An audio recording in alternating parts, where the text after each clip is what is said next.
flying an old friend. What do you think she'll start to buff it at, like 60? What, clean? Yeah. Honestly, at this point, I don't know. The door is open, it's a little bit hot and bumpy, but you'd be surprised. And hoping for the best. This is a custom-made part. Will it fit on this frame? Unknown. It's a $2,000 boo-boo if it doesn't work out.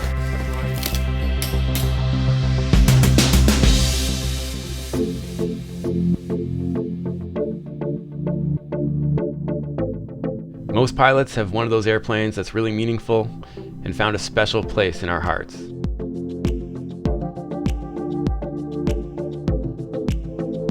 For me, one of these is this old Super Cub.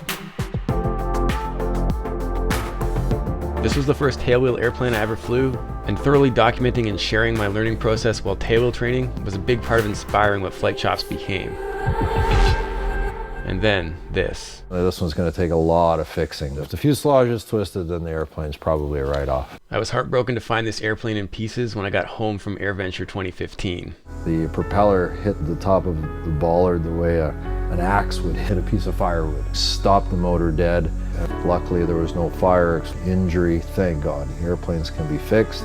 Unfortunately, this one's going to take a lot of fixing. The propeller is completely destroyed. The engine is possibly completely destroyed. We won't know till we take it apart. The airplane spent a long time with an uncertain fate, until Rob finally stepped in to save it. It was a perfectly good Cub.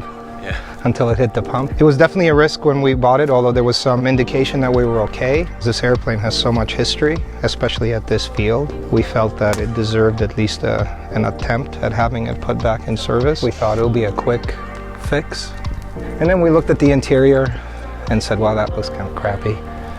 So we should probably deal with that. We didn't count the hours, but probably 1,800 hours later, you have in front of you what is an airplane that we're happy with. It was a lot of work, a lot more work than we anticipated, but it was well worth it. I mean, the performance of this airplane was always incredible to begin with. Now you just feel like being in it. From an owner's perspective, I couldn't be happier. This airplane would not look like this if it wasn't for Dennis. He is the force behind the magic that you see here. We're just labor. We won't make you wait for the results, but I'll intercut the highlights from the long process of restoring this airplane, with my first flight finally getting behind the controls again. There is a few things left to be done. Our friend Jim is supposed to make us up some nice labels for our fuel gauges. We've flown just over 50 hours, 60 hours I guess we're at now. I just did an oil change yesterday, so it's his first 50-hour oil change. It's running great, other than a few little screws coming loose once in a while. We're not really worried about anything.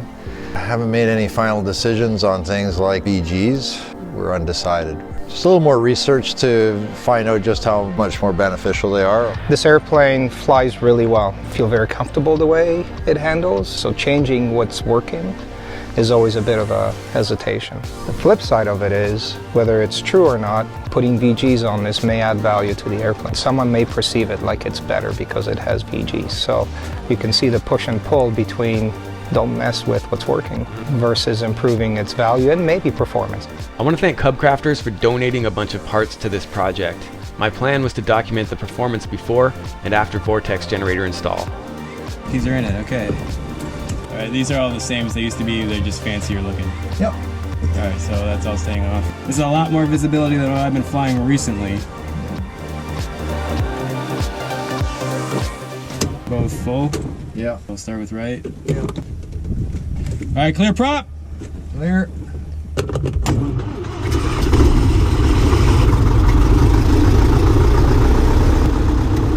You got me?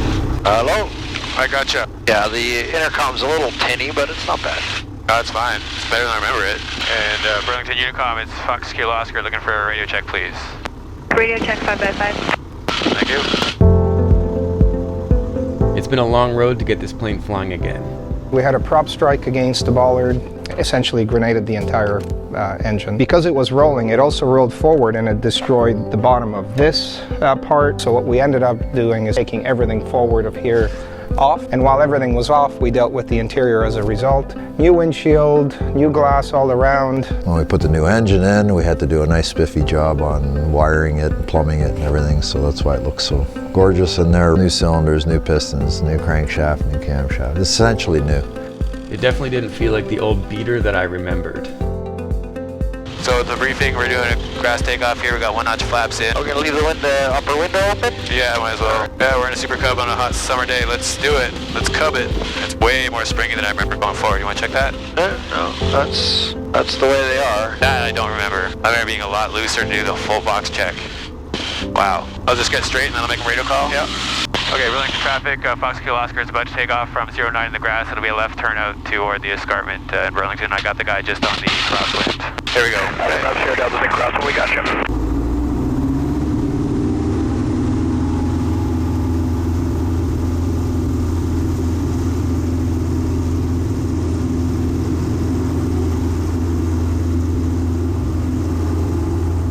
Bouncing off of those tires, that's awesome. Yeah, they are a little bit boingy. The original tires were smaller, so we didn't want to spend the extra money buying new rims or a new brake setup for it, but we wanted to make it look a little bit beefier, a little bit cubbier. So we found a happy medium where we were able to increase the tire size without having to change the original parts. So it was just a matter of refurbishing the brakes, refurbishing the rims, and putting on a bigger tire. This thing never booted. Push the little rocker switch on the side. Yeah, it's funny, that was like not part of my scan because it's so foreign to me that it's even there. A lot was new. What are you working on here? Just trying to get the seat back together. Yeah, I guess from start to finish, from when the poor thing met the fuel pump to now, it's been 2 years. The joystick torque tube was taken out so Rob could clean the floors. There's nothing really wrong with it, but it was a nice opportunity to inspect it. It's so awesome. Like the oldest airplane I rent is gonna have a new windshield. Brand new. Got the protective stuff on it, sir. Look at that. Got it. Don't let go. Can you imagine that? A new windshield in a plane from the 50s? This is the best kept secret about rebuilding airplanes. You think you're just going to bolt stuff on. Everything is at least 10 times. Just the windshield replacement was a nightmare. And I guess with most projects like this, the challenges were everywhere. Okay, so what's going on here? This is a custom made part. It was made specific to this airplane and this serial number. This frame was replaced at one time.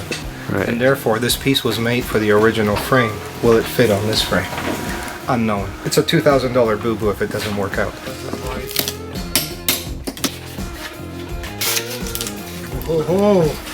So that's the firewall. That's the boot cowl. Oh, okay. Cowl, which includes the firewall.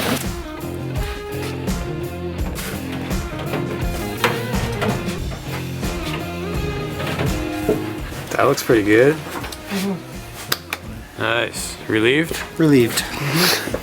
While replacing the boot cowl is no small task, these guys are lucky they didn't have to do a lot more. The sudden stop actually twisted the engine mount. The bollard actually glanced off the side of the firewall right next to the mount where the engine mount attaches to. While we had it off, we checked it for flatness, squareness, and dimensional accuracy, and it was bang on. It damaged the corner of the firewall and the boot cowl, but that took all of the punishment. Yeah, we're through. I'm through. Both the bolts are through. Nice. There we go. Worked. Head off this way. If you want to get altitude, head off to the west. So if we just do a little bit of slow flight, just remind ourselves how she feels. Sure. So we'll try clean wings. Yep. So what do you think she'll start to buff it at, like 60? What, clean? Yeah. Honestly, at this point, I don't know. We got a few little things working against us. The door's open, it's a little bit hot and bumpy, but you'd be surprised. It's still a fairly forward C of G, so it's going to be quite resistant. It's just going to start feeling mushy and unresponsive. An airplane that flies at a certain speed is flying it at an attitude. The 3-point attitude is at the lowest speed that it will fly at. And adding vortex generators should allow the airplane to fly slower, potentially a lot slower.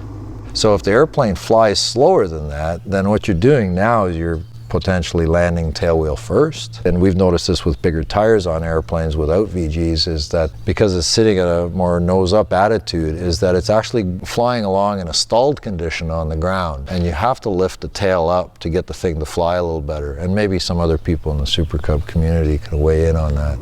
Oh, they were at 55. She's starting to get a little wing grumpy. Yeah, you can feel it wobbling. Yeah, so that's probably it there, right? So if we're at 55. Pull it back a bit more. We can see if it'll do anything. At this point, it's just trying to recover, so it's not really even buffeting so much as it's just mushing. So this flight was meant to be an unscientific mission to make note of the performance before VG installation. I think that's the problem, is that how it handles is very subjective. It's going to be in the hands of the person that's flying it, who's used to it, to say, oh yeah, I notice a huge improvement. The scientific data of whether it flies slower or cruises faster, cruises slower, climbs better, etc. is a bit tough because you can't duplicate it in one sitting unless you had two identical airplanes, one with and one without. Yeah, so I almost had her down to 50 there. Yeah, you want to try with one notch of flop, see what that does?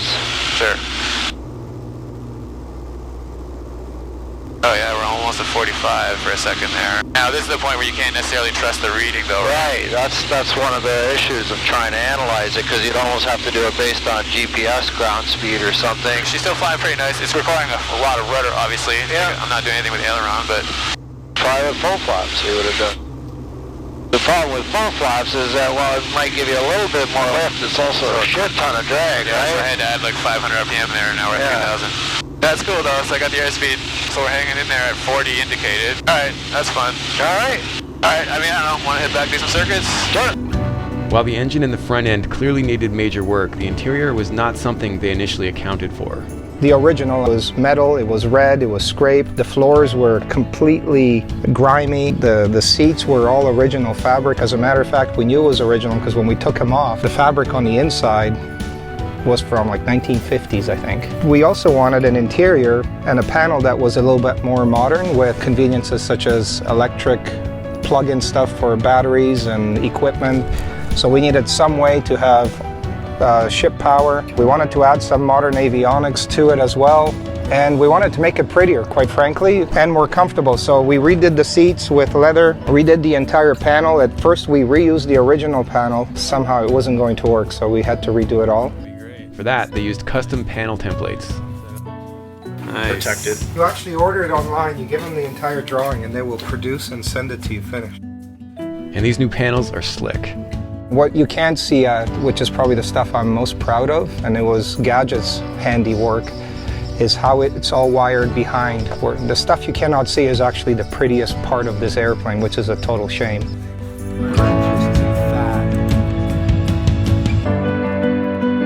And finally, it was time for installation of the rebuilt engine. And I was put to work to handle some of the low-skilled final adjustments.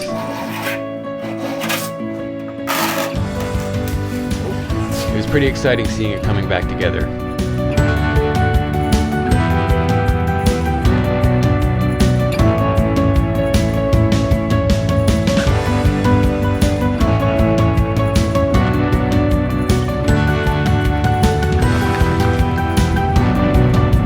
And those main tips look nice. And once again, on an important day like this, it was all hands on deck to get the airplane ready to be fired up for the first time since the accident.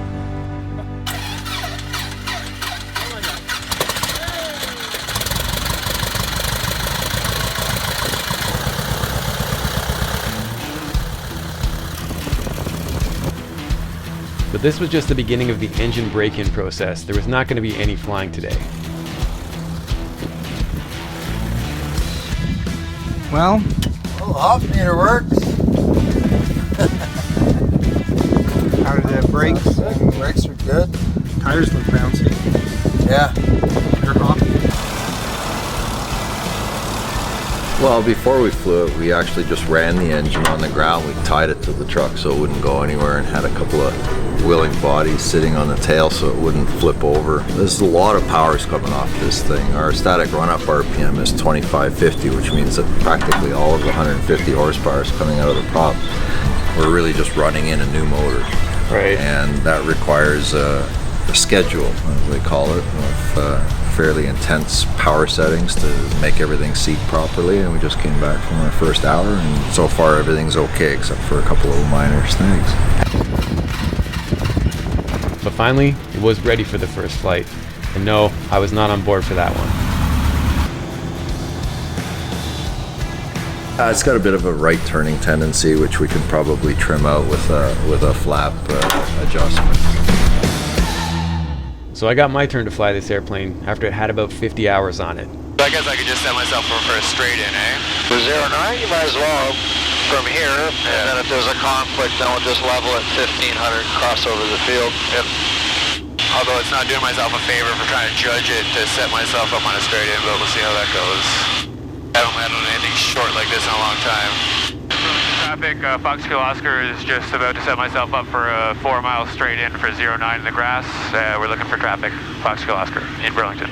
2 Kilo Oscar Victor, 2,500 feet just over the escarpment in the descent down circle altitude. We'll be descending on the dead side, across for the mid-left downwind.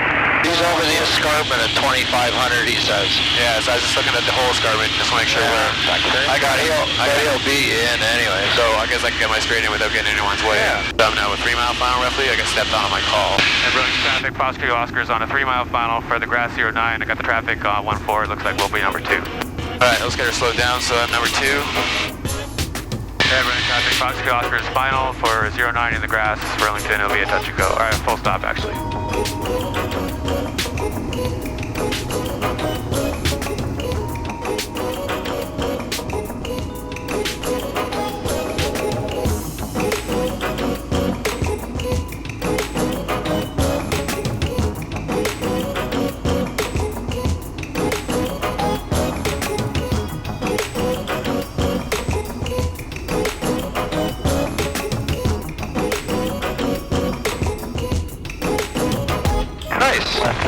Still fire. Not bad.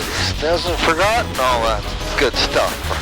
If your timing is good, you could have probably even cut that landing distance in half. Yeah, I just didn't want to risk it because it's been a while since I've flown her, and I remember she drops out. Yeah, no, it was good. Alright, well, I'd love to do one more for nostalgia. Yeah, absolutely.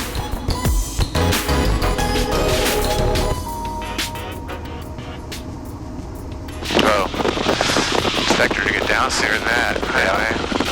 Yeah, you're carrying a little too much energy there, but I thought I was going to drop on. yeah. If you had come in at a dead glide at that airspeed, then as soon as you raised the nose up to flare, it would have just planted itself. So as you're getting closer to the touchdown point, it's start metering that power back so that as you're over the touchdown point, it's already back. Roger. You're carrying the power in, and then when you're over the touchdown point, then yanking the power off. So let us know in the comments if you think they should install the vortex generators. My vote is definitely for yes. Anyways, thanks for watching, and definitely check out all the back catalog episodes at flightchops.com. And until next time, keep your flight chops sharp. Nose it up to the public pumps. And nose straight at it. Yeah. Don't hit it. Please don't hit it. Yeah.